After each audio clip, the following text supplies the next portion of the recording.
percepatan di 2021. Saya sih pede holdingnya akan saya keluarin tahun ini.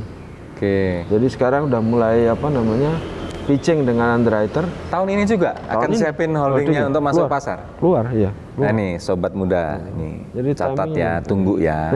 Holding dari Widodo Makmur Group akan masuk pasar.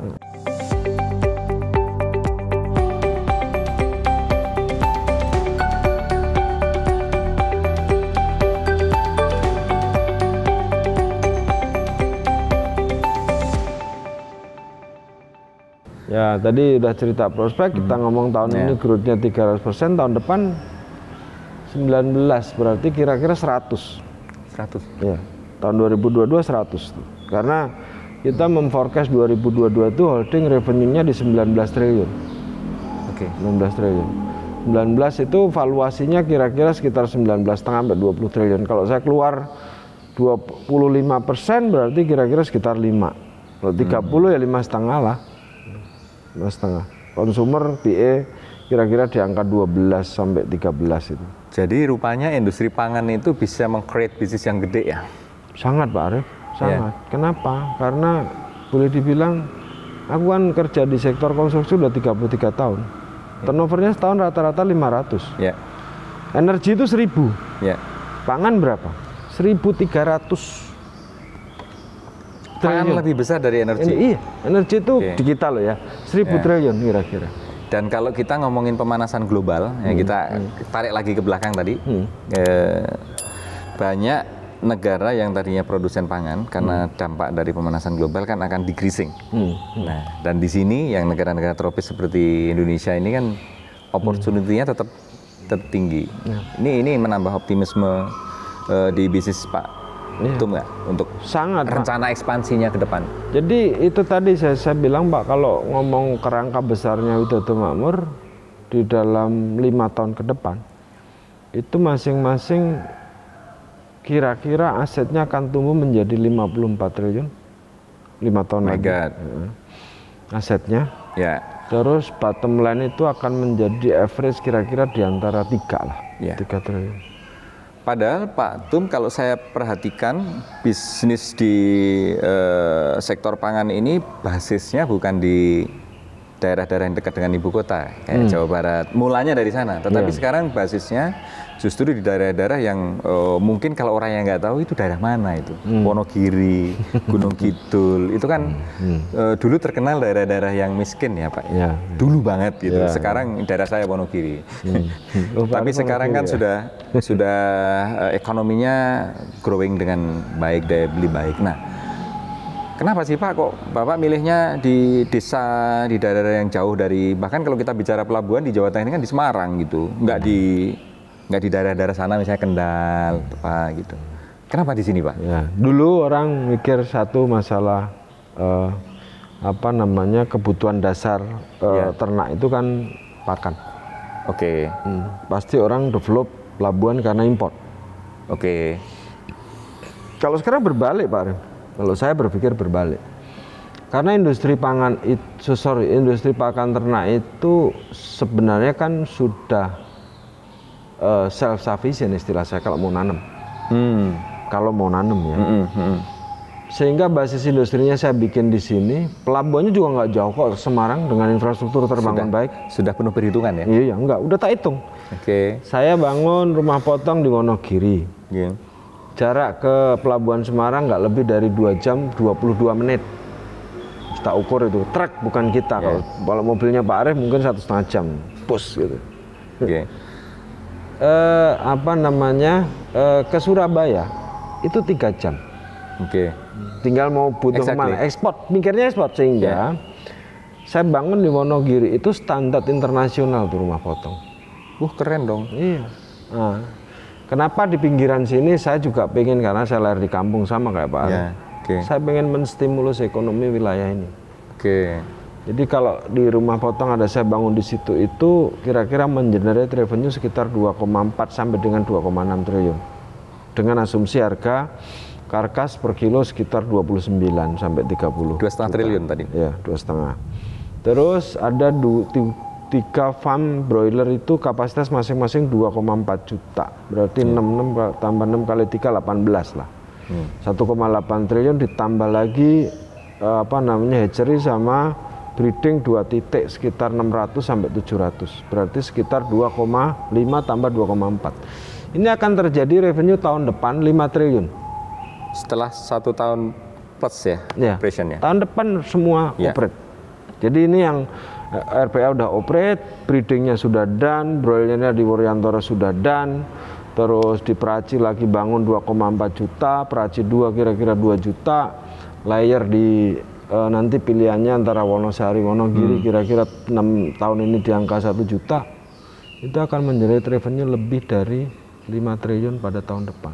Bayangkan kalau ini ada gerakan 5 sampai 6 triliun, menstimulus ekonomi wilayah. Itu turnovernya Pak Arief bisa hitung sendiri. Itu generating revenue sampai 5 triliun itu melibatkan direct employee karyawan langsung, Pak? Iya. Berapa, Pak? Sekarang, sekitar, Pak? Ya, sekitar itu di Wonogiri itu yang di RPA sekitar 1.200. Terus masing-masing farm itu sekitar 400. 4 kali 4, 16. 16 tambah 100, 17 sama 12. Berarti 3.000. Nah, saya lagi bayangin ini Pak Tum. 3.000. Itu direct employee-nya 3.000 orang yang dapat benefit ya, dapat manfaat dari keberadaan bisnis ini. Nah, itu kan mengenerate tadi revenue ke company, tapi mengenerate income untuk masyarakat lokal itu kan besar itu Pak. Nah, multiplier efek dari aktivitas ekonomi ini kira-kira seberapa gede Pak? Anggap aja pengke telu kali 3. Kali 3. 15. Gede Pak 15 itu.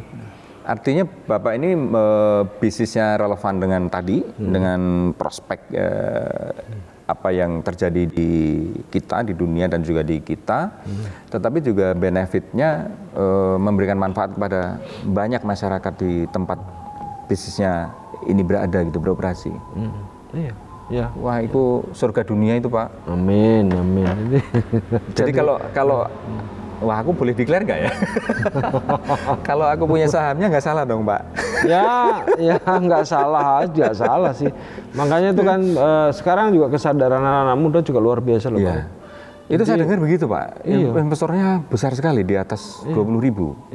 Iya. Di tempat kita di atas 28.000, waktu pertama 31.000. Di bursa juga peningkatan itu terjadi di kaum muda loh. Anak-anak milenial? 60%, 58 tepatnya. Itu anak di bawah 30 tahun. Pelakunya. Jadi sekarang sudah mulai melek lah. Jadi milenial, entrepreneur muda, bisnis muda ini juga sekarang masuk menjadi retail investor gitu ya kira-kira? Kayaknya gitu, datanya menyatakan begitu di bursa. Jadi kalau kita lihat rasio ya boleh dibilang kalau di sana ada 4 juta dibandingkan dengan 270 itu tidak lebih dari 2%. 1, sekian. Kalau dibandingkan negara lain itu di angka belasan persen. Jadi memang potensi anak-anak muda mulai meningkat untuk sadar tentang investasi.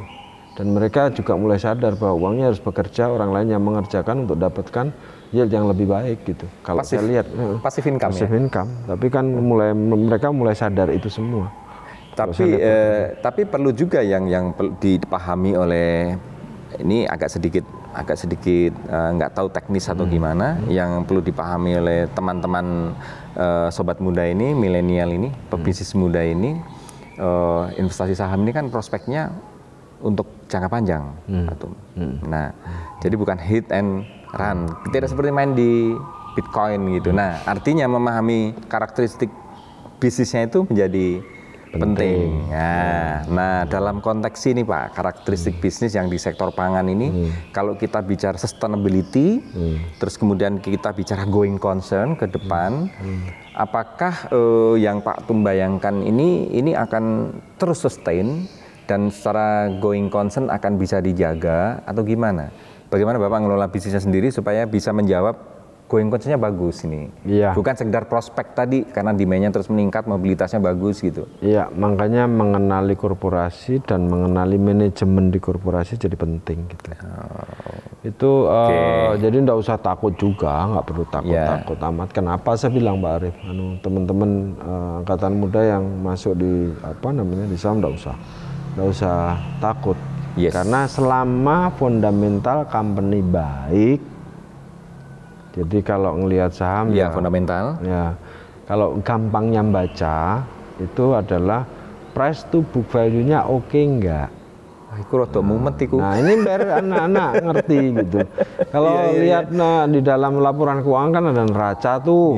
Neraca di bawah ada apa namanya ekuitas. Ekuitas dibagi total share. Nah, ketemu kan? Berarti itu book value. Kalau kita ngelihat korporasi laba nih kan selalu dideklar kan? Total laba dibagi share. Ketemunya berapa jumlah share, misalnya labanya katakan Widodo Makmur tadi ngomong labanya tahun ini C600, Widodo Makmur Unggas sih 300, dibagi total share 13, berarti harganya rata-rata persennya kalau nggak 23 sampai 24 rupiah per share, dikalikan PE, PE industri, misalnya PE industri 15, ini diskon dikit lah gitu. Belajar akunting ini. Lah iya, diskon dikit berapa? Oh tak diskon deh dari pasar 10%. Katakan ketemunya PE-nya rolas 12 kali 2,5 kira-kira 350 sampai 380 itu harga dasarnya. Wah, opportunity itu increase-nya peluang untuk naiknya masih besar sekali. Roomnya masih lebar. Ini contoh kan banyak juga ngelihat saham lain misalnya apa, Bang, dengan bacaan yang sama. Tinggal hitung aja. Dan kalau dibandingkan tadi misalnya Pak Arief cerita tentang apa namanya kripto, beda. Saham itu ada apa namanya, ada katalisnya jelas, nggak mungkin hilang, barangnya jelas, nggak usah takut. Apalagi perusahaannya macam Widodo Makmur gitu nggak usah panik, santai gitu. Santuy kalau bahasa anak sekarang santuy Pak Tum. Santuy. Jadi spending di invest di saham, jadi nabung lah Pak. Jangan terus sekarang naruh besok dapat ya nggak apa-apa sih begitu, tapi continue. Agak nyindir ini. Nggak apa-apa juga. Bariku masuk masuk lagi atau nanti apa namanya kita lihat lah, kalau kita belinya bulan ini yang lihatnya akhir tahun gitu, forecastnya akhir tahun, jangan lihat tahun yang lalu nanti kemurahan gitu. Saya udah dapat ilmu nih mengenai saham nih Pak Tum. Ini saya rasa teman-teman yang milenial pemula, investor pemula ini juga dapat insight lagi dari sini. Nah Pak, saya kembali ke bisnis pangan, kembali ke situ. Rencana ke depan Pak, kan sudah pangan tadi sudah disupport oleh pakan juga gitu ya. Rencana ke depan dalam jangka 5 atau 10 tahun ke depan itu ekspansi apa lagi yang sedang direncanakan oleh Pak Tum? Melihat tadi kalau kita ngelihat prospek di industri ini kan baik sekali gitu kan. Jadi mulai tahun depan kita akan masuk ke apa namanya supporting tadi yang on farm untuk jagung, on farm yang untuk di beras. mana? Kita lagi bicara sama Lampung Pak. Oh jadi Bapak mau ekspansi di Lampung? Ya karena untuk nanam kan di sini udah sempit toh. Nggak kejauhan tuh dari Lampung ke sini? Oke. Karena kita di Jawa kan kalau mau nanam ribuan hektar udah susah Pak Arief. Ya. Udah nggak ketemu kan lahan itu. Skala besar, saya di sana. Ya nanti di sini untuk jadi partner. Karena pabriknya ada di Ngawi, nanti di Lampung juga taruh pabrik juga. Tapi pada saat support kan harus ada di sini. Itu udah lagi bicara. Nanti saya minggu depan ke Lampung untuk rembukan itu. Wah ini agresif sekali ini. Ya, Makassar kita mau nanam kira-kira sekitar saya nggak sebutkan titiknya, kira-kira 6.000 hektar. Di mana? Di Makassar. Jauh bener. Ya lahan yang ada di sana. Oke. Kita nggak punya lahan tanam di sini. Kini kita bermitra di sana harus nanam. Jadi daripada impor dari Thailand atau Vietnam, mendingan impor dari Makassar. Dari rumah sendiri. Keren banget tuh. Itu sehingga pada tahun 5 tahun ke depan ya kita sudah punya apa namanya intake jagung itu paling nggak 50%. 50% dari target dari total kapasitas 60. Mesin. Kira-kira. Terus market share ya kita bergerak menuju ke angka untuk poultry di angka 18 gitu. 5 tahun lagi 18%. Terus di sapi kira-kira di 22, di perdagangan 22%. Terus di produk turunan kita pengen di angka 12. Produk turunan itu maksudnya food processing ya? Ya. Yang di hilirnya ya? Ya, di hilirnya. Itu bentuknya apa aja, Pak? Banyak, kita punya brand sudah 54. Oh. 54. Jadi kalau di lapangan ada namanya W99 itu produk ayamnya Widodo Makmur. Oke. Kalau apa kita beras itu ada Sumur 7, ada apa namanya Sumur 7 sama Polosari. Kalau di apa di sosis itu ada Java. Java itu dari WM ya? JAVA. Ya, ya. Banyak itu. Saya kira dari luar loh, Pak. Enggak, itu produk kita, produknya kita. Banyak, ada 54 beredar. Kalau Pak Arief ke supermarket itu udah produk kita semua tuh.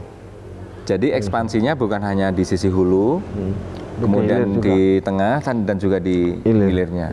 Ya, itu terus komoditinya ke sana, energi sektornya ya mensupport itu. Energi sektor itu related ya. Ya related karena kebutuhan. Kotoran sapi jadi CNG. CNG-nya di Cianjur itu lagi dibangun, itu kapasitasnya lumayan. Dari semua kotoran sapi jadi nanti dipakai untuk grup. Iya.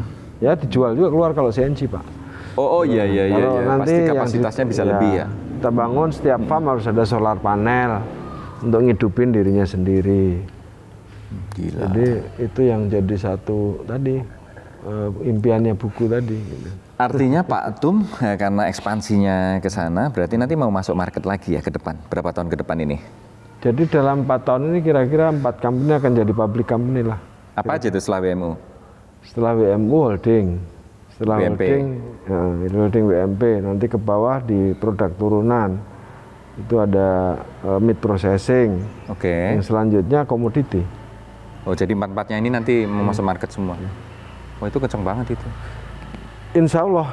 Jadi itu apa namanya akan jadi targetku dalam 4 tahun ini menjelang tua. Jadi besok habis itu kita ke masjid bareng-barengnya enggak? Enggak kelihatan tua, Pak. Yang enggak bisa dibohongin cuman rambutnya aja. Ya itu namanya umur.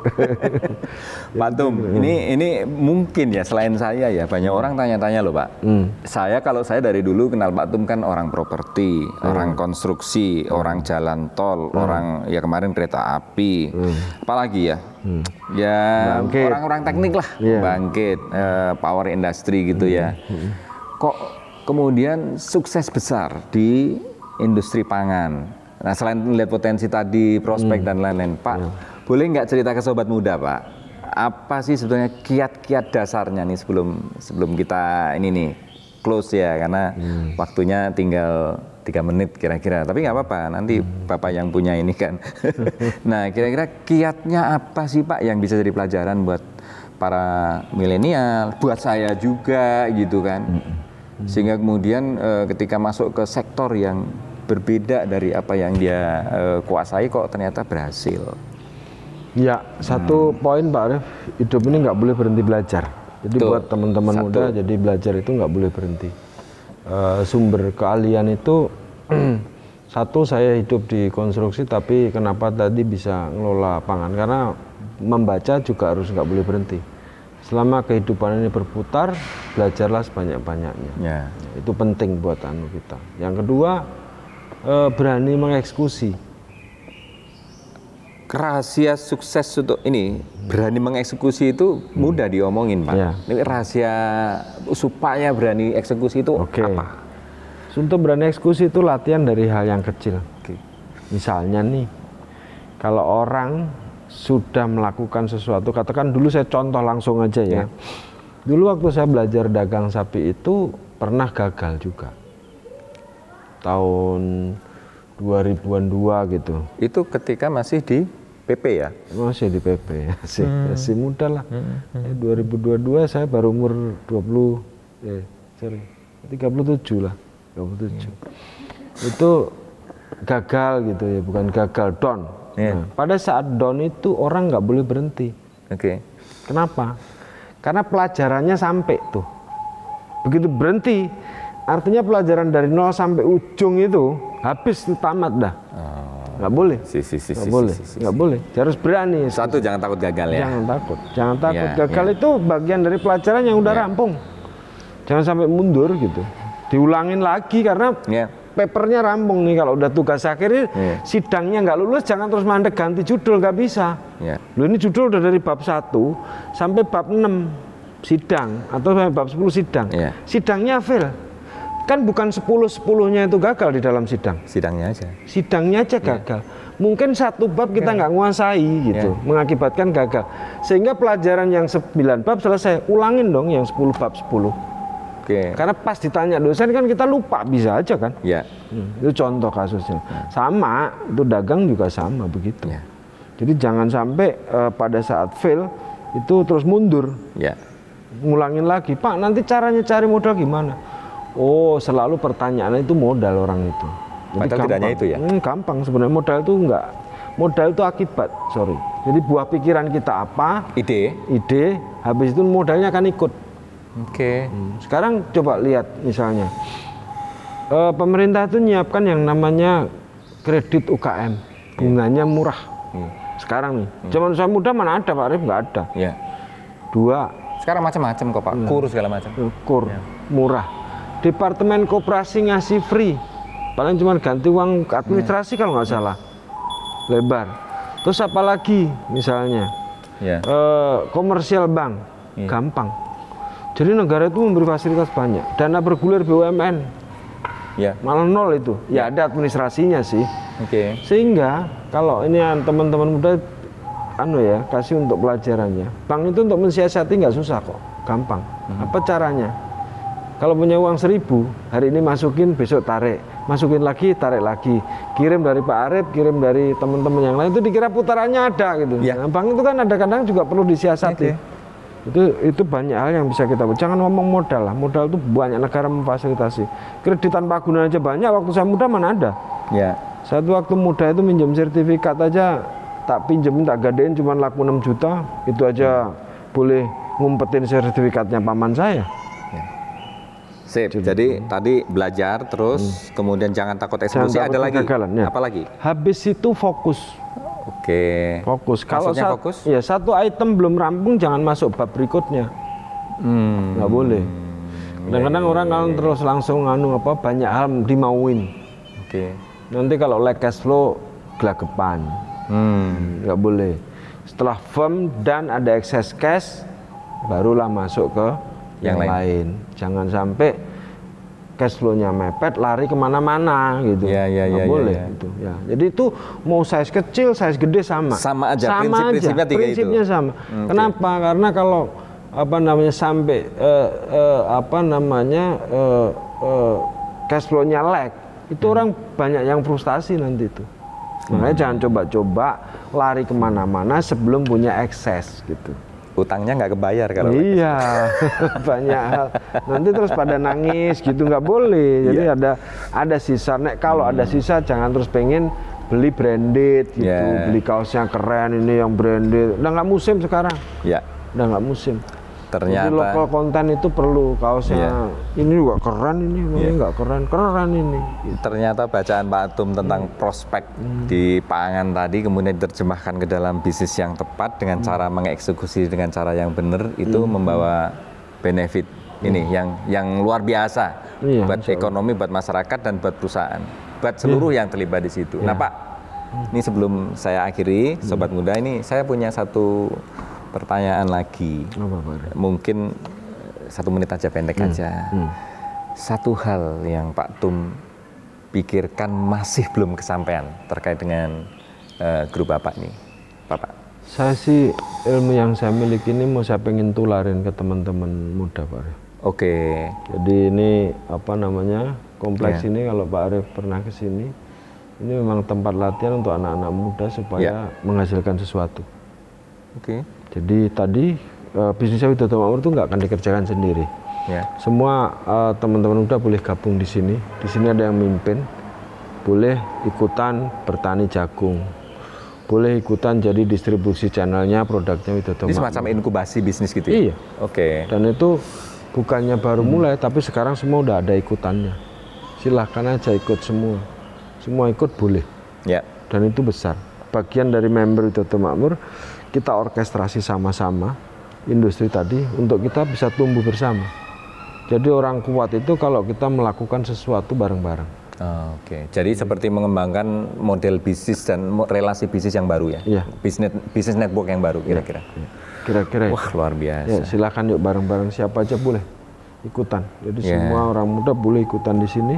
Untuk bagian dari member sehingga nanti jadi apa namanya, sebuah cash flow cycle yang besar. Cash flow cycle istilahnya. Iya. Saya baru dengar nih istilahnya. Iya, Kok saya banyak istilah-istilah yang baru dengar nih.